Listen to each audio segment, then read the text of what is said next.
If you always do what you've always done in the way that you've always done it, you'll only get what you've always got.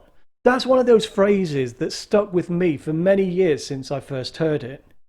Talking about comfort zones is really cliche these days, but the principle behind comfort zones and getting yourself out of the comfort zone remains exactly the same. Many people look at their performance and what they've achieved to date and still have a great sense of dissatisfaction at their achievements. They can see how much they've achieved, but can never really get beyond that and onto the next level. The principle of this is simple. It says that if you carry on doing what you've always done, even though you've been successful, and you carry on doing it in exactly the same way as you have done it in order to be successful, you're not actually going to get anything other than what you've already got. In order to get to that next level, what we've got to do is we need to think smarter, and we need to do things a little bit differently and stretch ourselves, do more of what you've been doing, do it better, or do it in a very different way.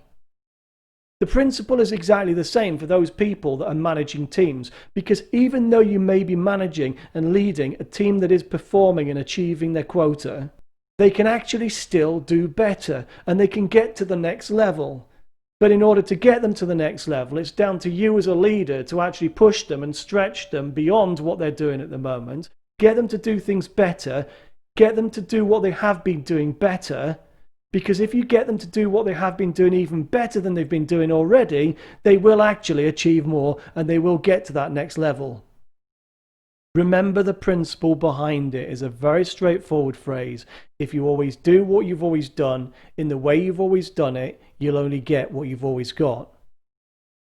Somebody reminded me recently that actually the reality behind that is maybe not even true anymore.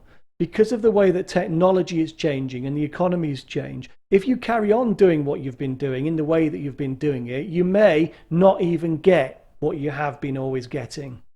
So you need to think smart, don't stay in that comfort zone, push yourself out, stretch yourself, and that goes for those of you that are managing teams. It's your responsibility as their leader, as their manager, to push them beyond what they're doing at the moment to get the results that you and they are probably all looking for.